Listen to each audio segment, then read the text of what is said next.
नमो भगवते वासुदेवाय। भक्तजनों, क्या आप जानते हैं कि शास्त्रों में एक ऐसी एकादशी का वर्णन है जिसका पुण्य कुरुक्षेत्र में सूर्य ग्रहण के समय किए गए स्वर्ण दान से भी कहीं अधिक है। एक ऐसा व्रत जो कन्यादान के बराबर फल देता है और जन्म जन्मांतर के पापों को एक ही दिन में भस्म कर सकता है। जय श्री हरि। व्रत कथा आरती में आप सभी का हार्दिक स्वागत है। आज हम बात कर रही हैं वैशाख मास के कृष्ण पक्ष में आने वाली परम कल्याणकारी वरुथिनी एकादशी की। वरुथिनी का अर्थ होता है रक्षक या कवच। ये एकादशी अपने नाम के अनुरूप ही भक्तों की हर संकट से रक्षा करती है। आइए सबसे पहले जानते हैं इसकी सरल पूजा विधि। वरुथिनी एकादशी की पूजा विधि। वरुथिनी एकादशी के दिन भगवान विष्णु के वामन अवतार की विशेष पूजा की जाती है। प्रातः काल का नियम। इस दिन सूर्योदय से पूर्व उठकर स्नान करें। यदि संभव हो तो नहाने के पानी में थोड़ा सा गंगा जल मिला लें। स्वच्छ और पीले रंग के वस्त्र धारण करें। संकल्प और स्थापना। अपने घर के मंदिर की सफाई करें। एक लकड़ी की चौकी पर पीला कपड़ा बिछाएं और उस पर भगवान विष्णु और माता लक्ष्मी की प्रतिमा या चित्र स्थापित करें। पूजन सामग्री। भगवान को पंचामृत, दूध, दही, घी, शहद और शक्कर से स्नान कराएं। इसके बाद उन्हें पीले फूल, चंदन, रोली और अक्षत अर्पित करें। तुलसी दल का महत्व। भगवान विष्णु की कोई भी पूजा तुलसी के बिना अधूरी है, इसलिए नैवेद्य और चरणामृत में तुलसी दल अवश्य डालें। दीपदान और जागरण। घी का दीपक जलाकर भगवान विष्णु के मंत्र ओम नमो भगवते वासुदेवाय का जाप करें। इस दिन रात्रि जागरण का विशेष महत्व है। वरुथिनी एकादशी का महत्व। भगवान श्री कृष्ण ने स्वयं धर्मराज युधिष्ठिर को इस एकादशी का महत्व बताते हुए कहा था कि जो फल 10,000 वर्षों की तपस्या से मिलता है, वही फल मात्र वरुथिनी एकादशी का व्रत रखने से प्राप्त हो जाता है। ये व्रत सौभाग्य प्रदान करने वाला और अंत में मोक्ष दिलाने वाला है। वरुथिनी एकादशी की महाकथा। भक्तजनों, वरुथिनी एकादशी की कथा कर्मों के गहन रहस्य और भगवान की असीम कृपा का सबसे बड़ा प्रमाण है। सतयुग में नर्मदा नदी के तट पर सूर्यवंश में उत्पन्न मांधाता नाम के एक महान चक्रवर्ती सम्राट राज करते थे। उनका यश तीनों लोकों में फैला हुआ था। वे इतने दानवीर थे कि उनके द्वार से कोई भी याचक कभी खाली हाथ नहीं लौटता था। उनके राज्य में प्रजा अत्यंत सुखी व संपन्न थी। राजा मांधाता ने लंबे समय तक धर्मपूर्वक शासन किया, किंतु जब वृद्धावस्था समीप आई तो उनके मन में वैराग्य उत्पन्न हो गया। अपना संपूर्ण राजपाट और सुख सुविधाएं अपने पुत्रों को सौंपकर वे ईश्वर की प्राप्ति के लिए विंध्याचल के घने और भयंकर जंगलों की ओर प्रस्थान कर गए। विंध्याचल के उस दुर्गम वन में जहां दिन में भी अंधकार रहता था और हिंसक पशु स्वच्छंद विचरण करते थे, राजा मांधाता ने एक पवित्र स्थान चुनकर अपना आसन लगाया। वे भगवान श्री हरि के गहरे ध्यान में लीन हो गए। उन्हें न भूख की चिंता थी, न प्यास की, न सर्दी का एहसास था, न गर्मी का। उनकी तपस्या दिन प्रतिदिन कठोर होती जा रही थी। तभी एक दिन जब राजा समाधि में लीन थे, जंगल की घनी झाड़ियों को चीरता हुआ एक अत्यंत विशाल और खूंखार जंगली भालू वहां आ धमका। उसकी आंखें लाल थीं और वो भयंकर गर्जना कर रहा था।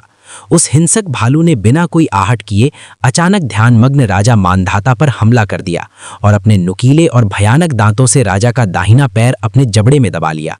वो भालू उनके पैर को बुरी तरह चबाने लगा। रक्त की धारा बह निकली। राजा की समाधि टूट गई और उन्हें असहनीय पीड़ा होने लगी। भक्तजनों, राजा मांधाता एक शूरवीर क्षत्रिय थे जिन्होंने युद्ध भूमि में बड़े बड़े शत्रुओं को धूल चटाई थी। वे चाहते तो एक ही क्षण में उस भालू को मौत के घाट उतार सकते थे। उनका क्षत्रिय धर्म उन्हें प्रतिकार करने के लिए प्रेरित कर रहा था, परंतु राजा ने तपस्या और अहिंसा का कठोर व्रत लिया हुआ था। धर्म संकट की उस घड़ी में राजा ने विचार किया कि यदि मैं क्रोधित होकर शस्त्र उठाता हूं तो मेरा संन्यास और तपस्या दोनों खंडित हो जाएंगे। तभी वो खूंखार भालू राजा को घसीटता हुआ जंगल के और गहरे अंधेरे हिस्से की ओर ले जाने लगा। पीड़ा से तड़पते हुए राजा ने प्रतिकार का विचार त्याग दिया। उन्होंने अपनी आंखें बंद कर लीं, अपने प्राणों का मोह छोड़ दिया और जगत के स्वामी शरणागत वत्सल भगवान विष्णु को पुकारने लगे। हे नारायण, हे जगन्नाथ, हे दीनानाथ, मैं आपकी शरण में हूँ। हे प्रभु, इस महासंकट से मेरी रक्षा करें। राजा के नेत्रों से अश्रु बह रहे थे और होठों पर केवल त्राहिमाम त्राहिमाम का स्वर था।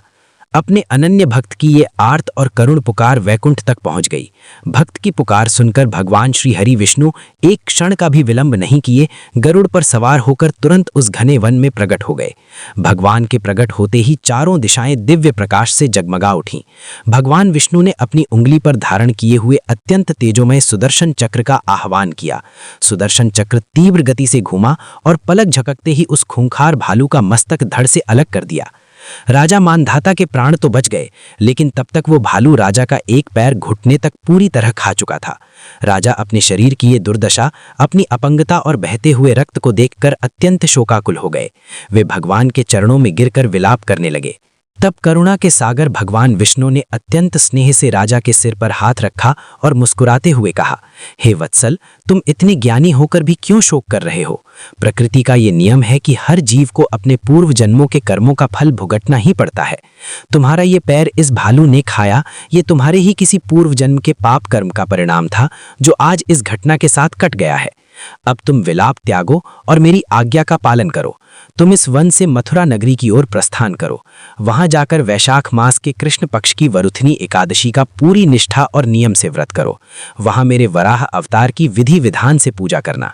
ये एकादशी समस्त पापों को भस्म करने वाली है। उस महाव्रत के प्रभाव से तुम्हारा ये पाप पूर्ण रूप से नष्ट हो जाएगा और तुम्हें एक नया दिव्य शरीर प्राप्त होगा। भगवान श्री हरि का ये आश्वासन पाकर राजा मानधाता अत्यंत प्रसन्न हुए। वे अपने एक पैर के सहारे अत्यंत कष्ट सहते हुए दृढ़ संकल्प के साथ मथुरा पहुंचे।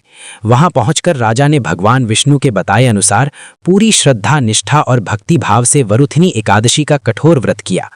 भक्तजनों, इस महान व्रत का प्रभाव इतना अद्भुत और चमत्कारी था कि एकादशी का पारण करते ही राजा मानधाता का शरीर पहले से भी अधिक सुंदर, युवा, कांतिमय और पूर्णतः स्वस्थ हो गया।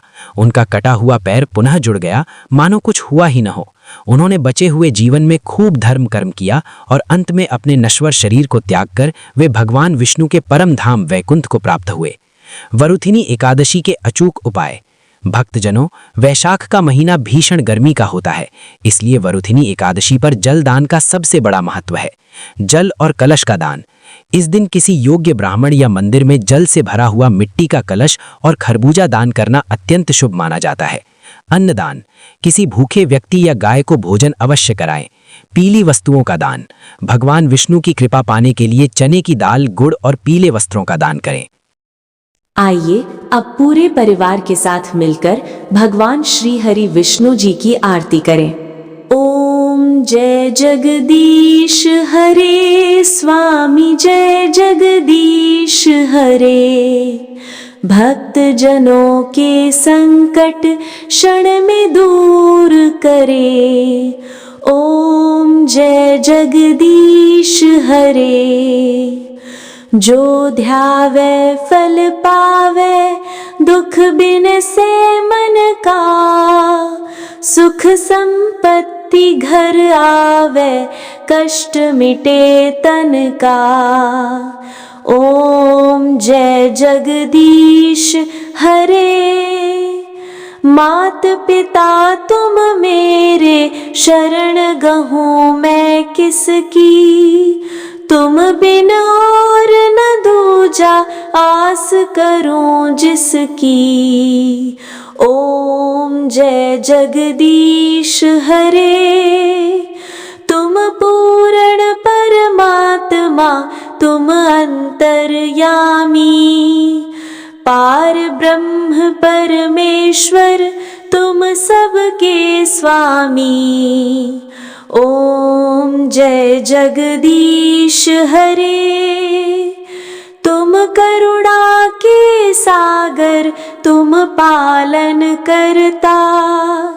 मैं मूरख खल कामी, कृपा करो भरता। ओम जय जगदीश हरे। दीन बंधु दुख हरता, तुम ठाकुर मेरे। अपने हाथ उठाओ, द्वार पड़ा तेरे। ओम जय जगदीश हरे। विषय विकार मिटाओ, पाप हरो देवा। श्रद्धा भक्ति बढ़ाओ संतन की सेवा। ओम जय जगदीश हरे।